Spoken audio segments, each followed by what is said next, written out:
नमस्कार मित्रों, आरोग्य जीवन यात्रा में आप सबका स्वागत है। सबसे पहले तो कल इंटरनेशनल योग दिन था 21 जून को, तो उसके पर आप सबको हार्दिक शुभकामनाएं। योगा को पूरी दुनिया ने स्वीकृत किया है और हमारा कॉन्सेप्ट भी योगाहार है। तो योग के साथ योगाहार अपनाइए तो सोने पे सुहागा हो जाएगा। आपके शरीर को आप लाइफ टाइम अच्छा रख पाओगे और जीवन में आनंद रहेगा। तो योगाहार को समझना है तो मेरे नंबर पे व्हाट्सएप कीजिए, तो आपको लिंक मिल जाएगी जिसमें योगाहार के कोर्स को समझने की पूरे वीडियो की लिंक मिल जाएगी। योगा दिन पे आपको एक दूसरी बात खूबसूरत प्राणायाम की करूंगा मैं, कि आपके जो भविष्य है उसको पूरी ताकत से अपने शरीर के अंदर भीतर खींचे, यानी कि आपके मन के अंदर आपके भविष्य को ताकत से खींचे और खींचे। अपने वर्तमान को अपनी क्षमता अनुसार रोक के रखो और भूतकाल को पूरी ताकत से बाहर फेंकिए। तो जीवन में आपको आनंद चाहिए तो ये प्राणायाम सीख लेना पड़ेगा। जीवन का प्राणायाम, भविष्य को माइंड में रखो, वर्तमान को रोक के रखो कि भी अभी जो है उसी को ही स्वीकार लो, जो भी है उसको अच्छा मान के स्वीकार लो, अच्छा बुरी जो भी पोजीशन है। और भूतकाल को पूरी ताकत से मगज में से बाहर फेंक दो। भूतकाल को याद रखने से कोई फायदा नहीं है। तो जीवन का प्राणायाम ये भी योग सिखाता है। मैं naturopath green doctor Rajesh Patel हूँ, योगा मास्टर हूँ, इसीलिए आपको योग के ऊपर बातें करता रहता हूँ। ग्रीन डॉक्टर इसीलिए बोलता हूँ कि अपनी सिस्टम जो है, अपनी बातें है वो बिना साइड इफेक्ट वाली है, तो इससे नुकसान कम है। एलोपैथी की तरह नुकसान वाली दवाइयाँ नहीं होती है, तो हम बिना दवाई से ही लोगों को ठीक रखने की बातें करते हैं, इसीलिए मैं अपने आप को ग्रीन बोलता हूँ। तो योगाहार, आहार का योग, आहार से आप सही आहार लो वो भी एक योग ही है। तो आहार को समझ लो, ये भी एक प्रकार का योग है। इसीलिए मैं आहार का इंजीनियरिंग समझाता हूँ। आहार को समझ लीजिए तो कोई समस्या ही नहीं है।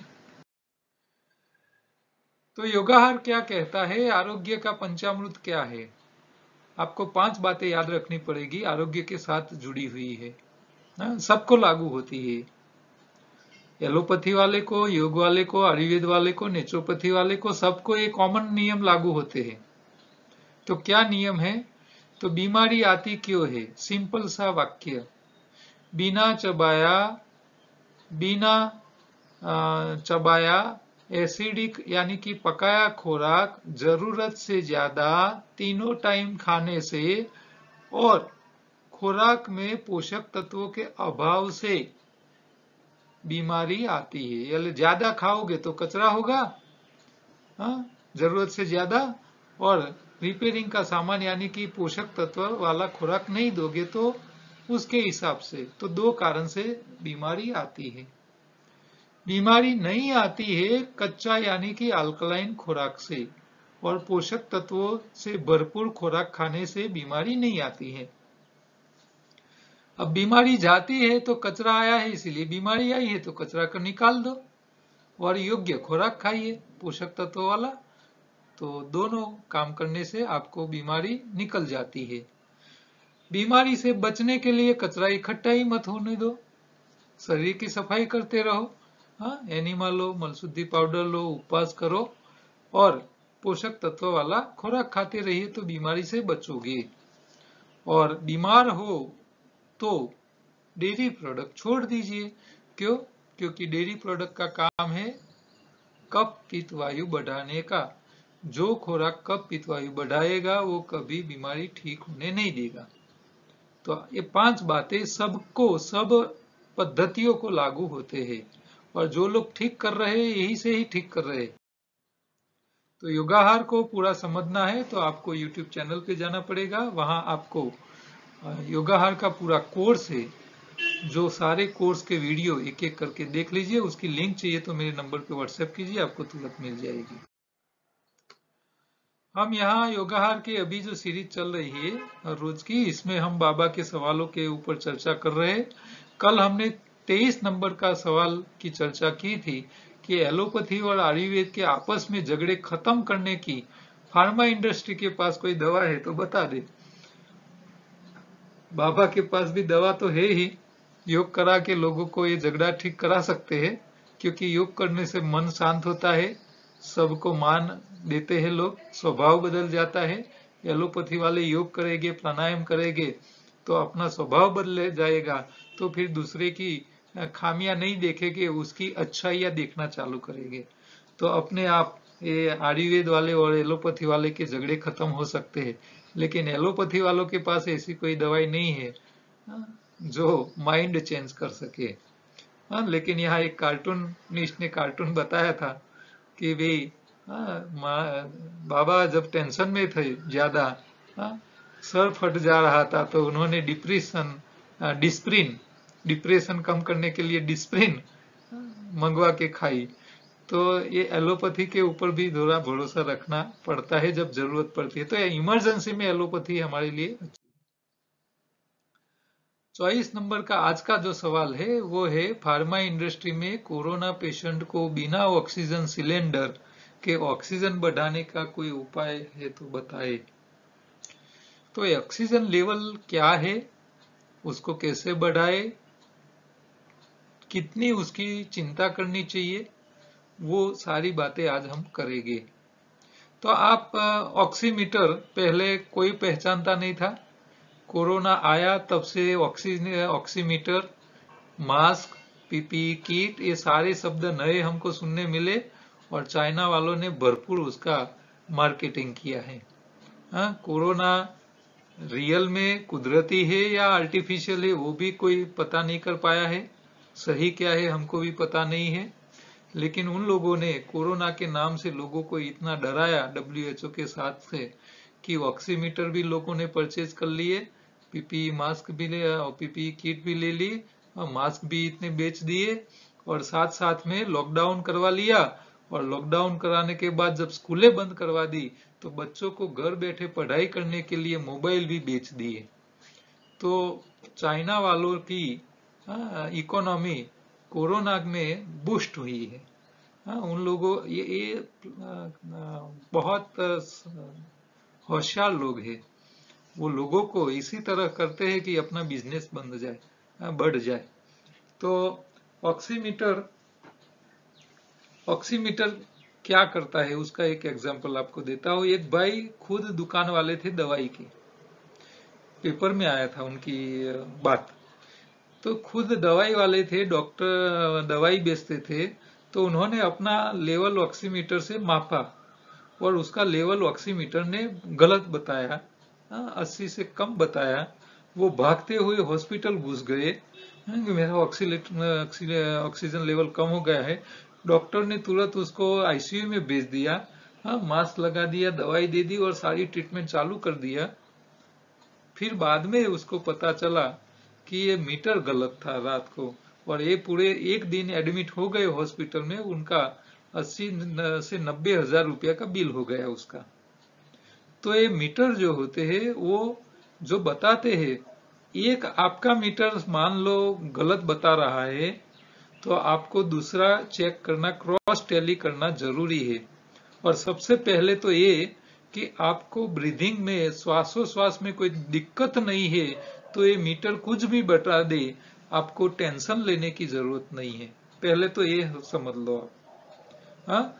श्वास, आपके शरीर के एक एक सेल को ऑक्सीजन चाहिए, और वो कैसे होता है, तो हम प्राण वायु लेते हैं, यहाँ से नाक से प्राण लेते हैं, ऑक्सीजन लेते हैं श्वास में, हवा का, और हमारे फेफड़ों में जाता है, और फेफड़ों में से हमारा हीमोग्लोबिन वो ऑक्सीजन को पकड़ के हमारे शरीर के एक एक सेल तक वो पहुंचाता है, तभी हमारे सेल जिंदा रह पाते हैं।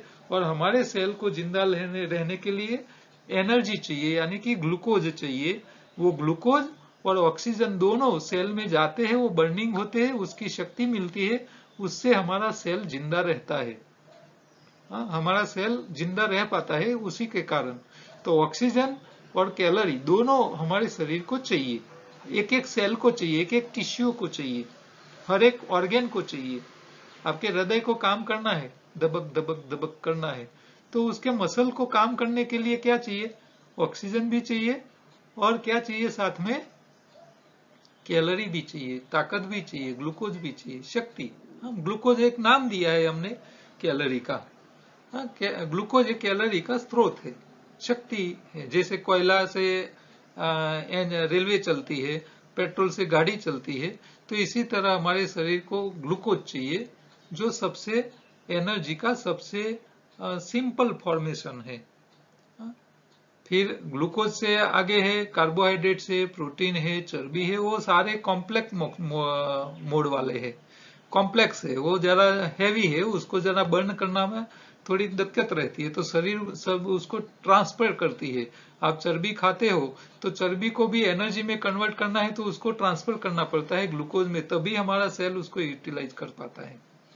तो आपके फेफड़े जो है वो ऑक्सीजन लेते हैं, और आपके खून में आपका हीमोग्लोबिन वो हर सेल तक पहुंचाता है। तो ब्लड के अंदर, आपके ब्लड के अंदर ऑक्सीजन का लेवल जो है वो मेजर किया जाता है। तो ये ऑक्सीमीटर क्या करता है कि नीचे से ये लाइट फेंकता है, तो ये लाइट का जो कलर है, वो कलर जब नाखून में से बाहर निकलता है तो सामने मशीन कैच करता है, और जो लाइट का जो कलर में जो फेरफार आया है उसके ऊपर से वो ऑक्सीजन लेवल चेक करता होगा। ठीक है, तो आपके ब्लड में ऑक्सीजन लेवल क्या है वो चेक करता है। अच्छा, सबसे ऑक्सीजन लेवल मेजर करने के लिए ये अपने पास दोनों हाथ की 5-5 करके 10 उंगलियां है, तो इसमें से अच्छा कौन सा है? तो आपको राइट साइड की ये लंबी उंगली जो है वो आप मेजर करो, वो आपको अच्छा और प्योर रीडिंग वो दिखा पाएगा, वो मेजर करना जरूरी है। दूसरी उंगली में आप चेक करोगे तो थोड़ा वेरिएशन बताएगा, लेकिन ये लंबी जो है उंगली है उसी में ही आपको चेक करना है, क्योंकि वहां लंबा पाथ है सबसे ज्यादा, तो वहां ऑक्सीजन लेवल आपको चेक करना है। ठीक है, अब सबसे पहले तो आपके शरीर में कोई सिम्टम्स नहीं हो, कोई दिक्कत ही नहीं हो, और आपको ऑक्सीजन मीटर कम बताए तो टेंशन में मत आना, पहले तो ये ध्यान रखना है आपको। तो पहले ऑक्सीजन कम हुआ है उसका सिम्टम्स क्या है, से कैसे पता चलेगा कि आपके शरीर में ऑक्सीजन लेवल कम हो रहा है, तो फिर आपको चेक करने की आवश्यकता पड़े। तो सबसे पहले शॉर्टनेस ऑफ ब्रीथ, आपके श्वासोश्वास की जो ड्यूरेशन है वो हम 12 से 16 बार 1 मिनट में लेते हैं, तो आप वो 11 जो है समय मर्यादा है वो शॉर्ट होती जाती है। तो आपको आप जल्दी जल्दी श्वास लेते हैं, तो आपको चेक करने की आवश्यकता है कि आपके ऑक्सीजन लेवल खून में कम तो नहीं हो रहा है, पहला वो है तभी चेक करो। दूसरा, आपको हेडेक हो रहा है, हाँ, आपको पता चल रहा है कि ये पूरे दिन से मुझे हेडेक है, तो आप चेक कीजिए कि आपके ऑक्सीजन में कोई कमी तो नहीं आई है। तीसरा है रेस्टलेसनेस, आप आराम में है तो आपको कोई गड़बड़ी नहीं लगनी चाहिए, आराम से आप बैठ पाए हैं, लेकिन आपको आराम नहीं लगता हो, आप लेटे हो फिर भी आपको आराम नहीं लगता हो, आप बैठे हो फिर भी आपको ऐसा लगता है कि भी शांति नहीं है शरीर को, मन को, तो आप आपकी चेक कराइए ऑक्सीजन लेवल। आप थके हुए, कुछ नहीं किया है पूरा दिन, लेकिन आपको ऐसा लगता है कि बहुत मेहनत कर ली है और थक गए हो आप, हाँ, आप एक डग भी नहीं चल सकते हो, सीढ़ी चढ़नी है आपको, स्टेयर के चढ़नी है, तो एक पगथिया आपको चढ़ना है, तो आप एक स्टेप नहीं चढ़ सकते हो, ऐसी थकावट आपको महसूस लगती हो, तभी आपको आपका ऑक्सीजन लेवल चेक करना चाहिए। आपको चक्कर आते हो तो आप ऑक्सीजन लेवल चेक कीजिए। आपके श्वासोश्वास की गति फास्ट हो चुकी है, हाँ, बहुत झड़प से आप श्वास ले रहे हो, हाँ, तभी आप ऑक्सीजन लेवल चेक कीजिए। और आपके चेस्ट में पेन होता है, हाँ, और कंफ्यूजन हो गए हो, कुछ कुछ गड़बड़ी गड़बड़ी लग रही हो, और आपका हाई ब्लड प्रेशर बढ़ गया हो, नॉर्मल है, आपको बीपी की बीमारी नहीं है और बीपी बढ़ गया है, तो आपको ऑक्सीजन लेवल चेक करना चाहिए। इसके अलावा आपको ये कुछ करने की जरूरत नहीं है, हाँ, ऑक्सीजन लेवल चेक करने की जरूरत नहीं है। तो ऑक्सीजन लेवल कम होने के कारण क्या है? पहले तो ऐसा कब हो सकता है? तो सबसे पहले ऑक्सीजन हमारे शरीर में हवा में से फेफड़ों में जाता है, और फेफड़ों में से ऑक्सीजन हीमोग्लोबिन पकड़ता है और उसको लेके शरीर के एक एक सेल तक खून की नलिकाओं में होके पहुंचाता है। तो पहला तो आपके फेफड़ों में ऑक्सीजन आता है, और वो ऑक्सीजन फेफड़ों के अंदर आपके हीमोग्लोबिन तक ट्रांसफर होना चाहिए। वो जब नहीं होता है, यानी कि आपके फेफड़ों की हालत खराब हो जाती है, कंडीशन खराब हो जाती है, और जैसे कि अस्थमा की बीमारी वाले को ऑक्सीजन लेवल कम रहता है। क्यों? क्योंकि ऑक्सीजन वो पकड़ना चाहिए, हीमोग्लोबिन वो पकड़ नहीं पाता है, तभी ऑक्सीजन लेवल कम होता है।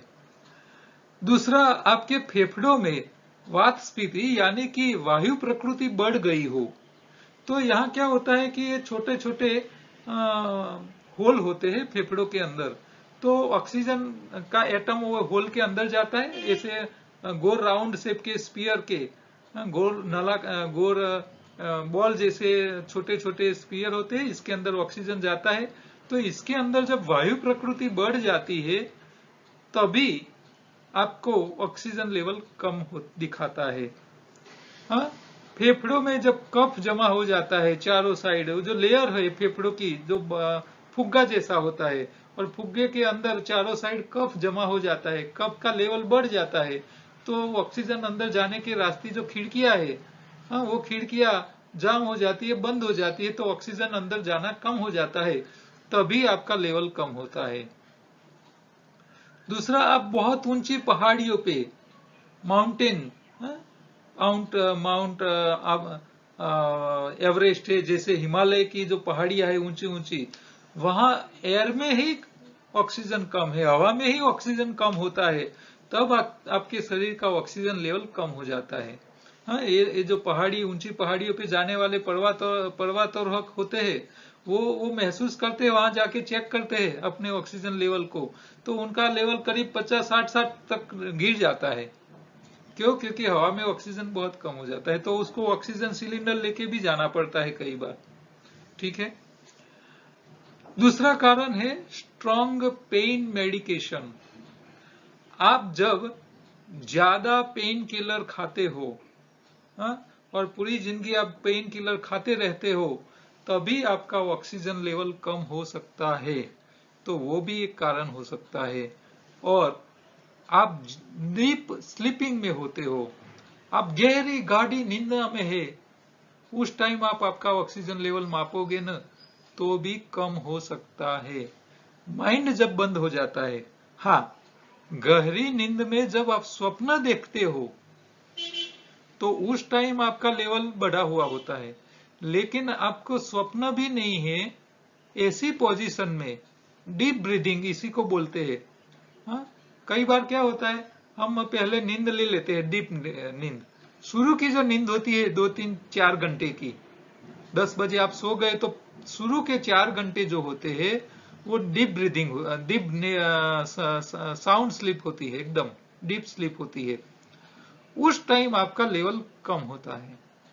इसके बाद आपकी जो रियल स्लीप पूरी हो जाती है, तब आपके मगज में आप अर्ध तंद्रा में आ जाते हैं, तंद्रा अवस्था में आ जाते हैं, तो आप आधे जागे हो आधे नींद में हो, ऐसी तंद्रा पोजीशन बोलते हैं उसको। तो उस टाइम आपके मगज में स्वप्न चालू होते हैं। तो स्वप्न हमेशा सुबह के जो टाइम होता है, अर्ली मॉर्निंग, उसी में ही आते हैं। आप चेक करना, आप 10 बजे सोते हो, 11 बजे सो जाते हो, तो 2-3 बजे तक आपको कोई स्वप्न नहीं आता है। तो ये 2-3 बजे तक का जो नींद है वो डीप स्लीपिंग है। उस टाइम आपका ऑक्सीजन लेवल कम होता है, आपको स्वप्न आना चालू हो जाता है, तो आपका शरीर भी साथ में रिएक्ट करना चालू होता है। हाँ? कई बार आपके पीछे कोई स्वप्न में भागा है, आपका कोई मार रहा है, तो आपके श्वासोश्वास बढ़ जाता है और आप इमीडिएटम ऐसे सटाक करके जाग जाते हो, या गिर गए आप, ऐसा स्वप्न में देख रहे हैं तो आप यहां से एकदम खड़े हो जाते हो। तो उस टाइम आपका ऑक्सीजन लेवल बढ़ जाता है, उस टाइम आपका श्वासोश्वास बढ़े हुए होते हैं और आपका लेवल बढ़ जाता है। लेकिन डीप स्लीपिंग, लोग मेडिटेशन करते हैं, मेडिटेशन, हाँ, एकदम ध्यान में चले जाते हैं, हाँ, अंतर मन में, हाँ, मगज भी बंद और हार्ट भी स्लो और शरीर भी एकदम शांत अवस्था में, डेड बॉडी जैसे कई लोग तप करते हैं। तो उस टाइम भी उनका ऑक्सीजन लेवल 30-30, 40-40 से कम हो जाता है। हाँ, ये मेंढक होता है ना, ये बारिश आई है ना अभी, अब बारिश में आपको मेंढक दिखाई देंगे तालाबों में। तो मेंढक जब होता है, जब तालाब में होता है उसका, तब उसके ऑक्सीजन लेवल उसका बहुत फुल होता है, 100%, 99%, 100% रहता है। हाँ, पूरा बारिश के मौसम में वो खा खा के शरीर को तगड़ा कर लेता है। फिर जैसे बारिश गई, तालाब सूखने लगता है, तो जब मिट्टी गीली होती है तब वो मिट्टी को अंदर डीप में चला जाता है, 2-3 मीटर अंदर, 5, 6, 7, 8, 10 फुट अंदर चले जाते हैं वो, जैसी तालाब की डेप्थ उसके हिसाब से, मिट्टी कैसी है इसके हिसाब से, तो वो अंदर तक चले जाते हैं। फिर वहां जाके, हाँ, वो समाधि में चले जाते हैं, और वो समाधि में चले जाते हैं। और जब वो नई बारिश की मौसम आने, तब शुरू में उसका ऑक्सीजन लेवल ज्यादा रहता है, फिर धीरे धीरे कम होता जाता है, और नई बारिश की सीजन आए उस टाइम उसकी समाधि लेवल एकदम टॉप लेवल पे होती है, और उस टाइम उसका ऑक्सीजन लेवल सबसे कम लेवल पे, सबसे कम लेवल पे, मैं तो मानता हूं कि उसका जो रिसर्च किया जाए तो शायद 10 या 20% उसका ऑक्सीजन लेवल होगा उस टाइम। तो ये समाधि लेवल जो होती है मनुष्य की, तभी भी ऑक्सीजन लेवल कम होता है। ठीक है, तो ये ऑक्सीजन लेवल कम होने के कारण। एलोपैथी क्या करती है, जैसे 90% से कम हुआ ऑक्सीजन लेवल, तुरंत बॉटल और एंटीबायोटिक चालू कर देते हैं। और शरीर ऑक्सीजन लेवल 2 कारण से कम करता है। कई बार क्या होता है कि हमारे शरीर में जब वायरस लोड बढ़ जाता है, चाहे कफ का वायरस हो, बुखार के हो, किसी भी प्रकार के, तो एक किसी भी प्रकार के शरीर में वायरस लोड बढ़ता है, तब शरीर क्या करती है, आपको गर्म करती है वायरस को मारने के लिए। अब बुखार लाता है, फीवर लाता है, तो एक कफ बढ़ जाता है तभी भी आपको बुखार आता है। तो कफ का भी बुखार होता है, सबको पता है। तो हमको क्या ध्यान रखना है कि मान लो आपको कफ है और आपको बुखार है, तो आपको टेंशन लेने की जरूरत नहीं है। उस टाइम आपका ऑक्सीजन लेवल कम होता है, आपका बॉडी का टेम्परेचर बढ़ता है, वायरस को मारने के लिए शरीर खुद ये प्रयोग करता है। जैसे हमारा बुखार बढ़ता है, बुखार हमारे लिए फ्रेंड है, हमारे लिए फ्रेंड है, और कुछ करना नहीं है आपको, मित्र है। शरीर में कचरा बढ़ा है इसीलिए बुखार आया है, ये आपको पता होना चाहिए। आपको क्या करना है कि उस टाइम आपको आराम करना है, कुछ करना है, खाना पीना बंद कर लेना है, शरीर को अपना काम करना है, सफाई करने के लिए मौका देना है। लेकिन हम क्या करते हैं, जैसे बुखार आया हम दवाई ले लेते हैं, शरीर को बोलते हैं नहीं तू गर्म मत हो, तुम वायरस को मार मत, और फिर हम क्या दवाई लेके खाना चालू कर लेते हैं और एंटीबायोटिक दवाई के ऊपर आ जाते हैं। अब हम क्या करते हैं, एंटीबायोटिक लेके शरीर को कचरा निकालने का मौका देना चाहिए, इसकी जगह कचरा रखने देते हैं, फिर दवाई लेके कचरा अंदर ही रखते हैं और खाना चालू कर लेते हैं और कचरा इकट्ठा करते हैं। तो जब दोबारा बुखार आता है ना, तो और ताकत वाला आता है। तो शरीर को शुरू से आपको पता चल जाए कि भाई मुझे थोड़ा जुकाम है, मुझे थोड़ा कफ है और कफ के कारण बुखार है, तो फिर हमको टेंशन नहीं लेना चाहिए, खाना पीना बंद करके आराम में आ जाना चाहिए। उस टाइम आपका ऑक्सीजन लेवल भी कम हो जाएगा, थोड़ा कम रहेगा, लेकिन ब्रीदिंग आपका जो है वो नॉर्मल रहेगा, उसमें आपको श्वासोश्वास की प्रक्रिया बढ़ जाएगी नहीं। तो हम क्या करते हैं उस टाइम, एक गलत रास्ते पे चले जाते हैं, इनिशियल स्टेज से ही हम गलत रास्ता चुन लेते हैं। तो हमको ये ध्यान रखना चाहिए, तुरंत मेडिकल के डॉक्टर के पास दौड़ना चाहिए।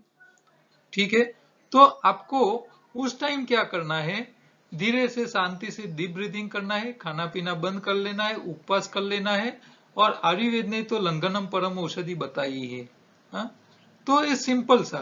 अब हम क्या करते हैं, दवाई ले लेते हैं, तो क्या होता है आगे कि भाई शरीर को कचरा निकालना था, शरीर को निकालने नहीं दिया, हमने दवाई ले ली, तो फिर क्या होगा, शरीर उसको निकालने के लिए फिर वायरस को तो मारना है शरीर को, शरीर क्या करेगी, दूसरी सिस्टम अपना लेगी, तो वो दूसरे काम में लग जाएगा। तो उस टाइम भी आपका ऑक्सीजन लेवल कम होकर देता है शरीर वायरस को खत्म करने के लिए, तो और समस्याएं बढ़ती है। तो ये सब झमेले में नहीं पड़ना है, आपको शुरू में ही पता चल जाए कि आपको वीकनेस है, बुखार है, कफ है, हाँ, या जीरण बुखार है आपको, तो उस टाइम आपको क्या करना है, खाना पीना बंद कर लेना है, आराम पे आ जाना है। प्यास लगे तो पानी पीना है, नहीं लगे तो वो भी नहीं पीना है, भूख नहीं लगे तो खाना नहीं है, और शरीर खुद ये सिम्टम्स दिखाता है। तो आयुर्वेद तो ये सारी बातें बताता है, लेकिन हम उस टाइम उसका सामने हम टेंशन में आ जाता है और हम भागते हैं डॉक्टर के पास और ट्रीटमेंट चालू कर लेते हैं। तो आयुर्वेद वालों की तो अच्छा ही है। योग के अंदर आपको ये ध्यान रखना है कि आपको सिंपल सा डीप ब्रीदिंग, नॉर्मल, धीरे धीरे धीरे लेना है, धीरे धीरे छोड़ना है।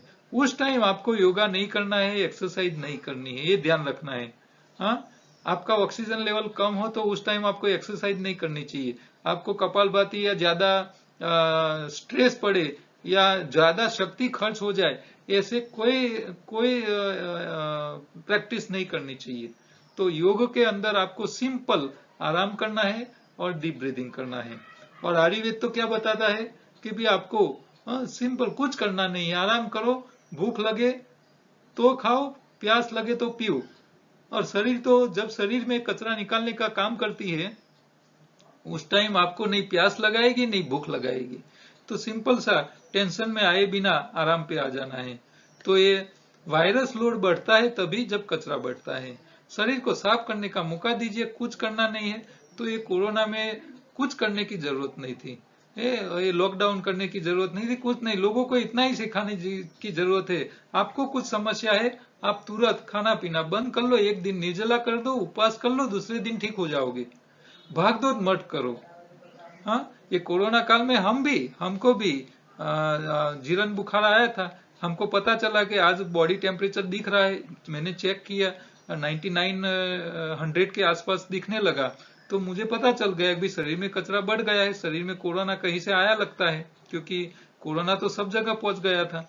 तो मैंने उस दिन 24 घंटा का निर्जला कर लिया, दूसरे दिन फास्टिंग कर लिया, उपवास कर लिया, आराम कर लिया।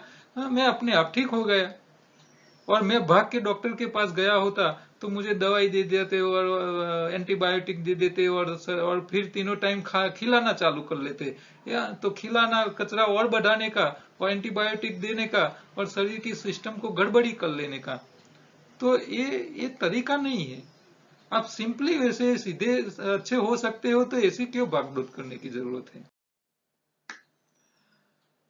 ऑक्सीजन लेवल बढ़ाने के लिए आपकी जो पोजीशन है वो भी थोड़ी अच्छी मेंटेन करनी पड़ेगी। आप स्पाइन यानी कि सीधे लेटोगे तो ऑक्सीजन लेवल कम होता जाएगा, लेकिन आप प्रोन, उल्टा, आपकी करोड़ रज्जु है जो मेरुदंड है ऊपर की साइड रहे और आप पेट के बल लेट जाइए, तो इसमें आपकी ऑक्सीजन लेवल बढ़ती है।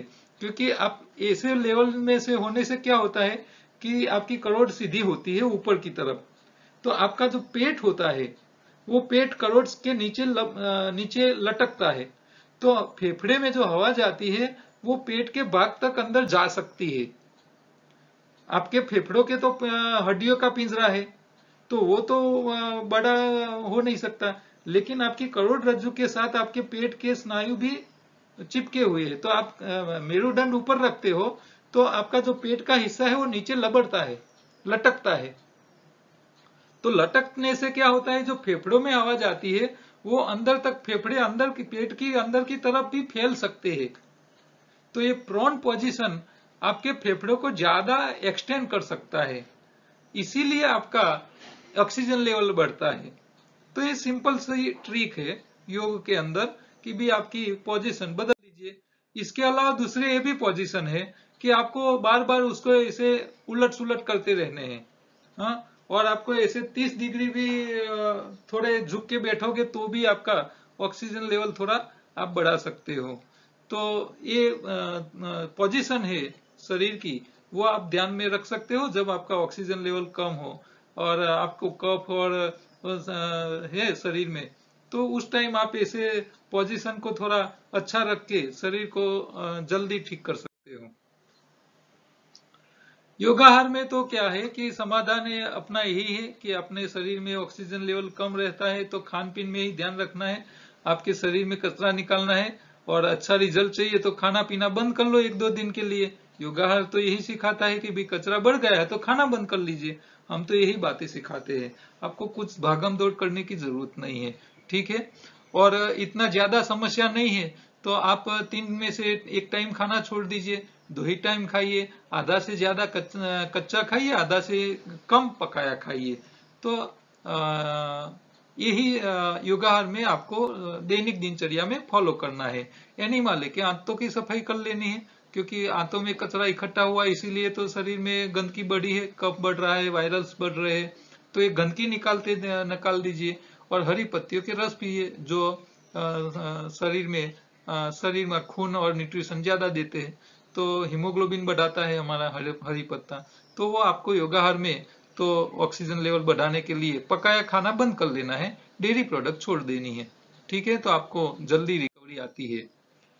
खाने में क्या ध्यान रखना है आपको, तो कच्चे में आपको क्या ध्यान रखना है, ऑक्सीजन लेवल बढ़ाने वाले तो बीट है, बेरीज, बेरीज यानी कि खट्टे फल, साइट्रस, जितने भी खट्टे फल है वो ले लीजिए। लाल लाल मिर्च जो आपको शरीर में क्या करेगी, थोड़ी गर्मी करेगी, गर्मी करेगी तो वो भी आपको ऑक्सीजन लेवल बढ़ाता है। तो तीखी चीज उस टाइम आपको थोड़ी लाल मिर्च ले सकते हो तो वो ऑक्सीजन लेवल बढ़ा सकता है। दूसरे प्रोमिनेंट यानी कि ये छोटे छोटे दाने आते हैं जिसको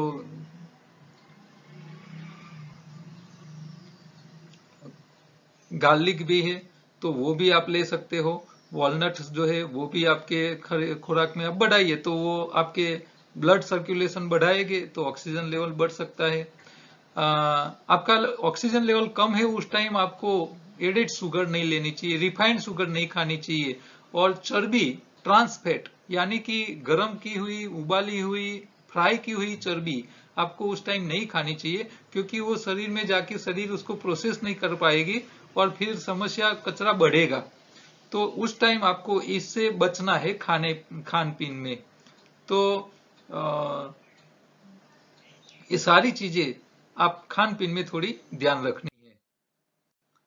और सबसे उपयोगी तो है फिंडला, हीमोग्लोबिन को बूस्टर करने वाला, क्योंकि हमारे शरीर में ऑक्सीजन लेवल बढ़ाने वाला कोई चीज है तो वो है हीमोग्लोबिन।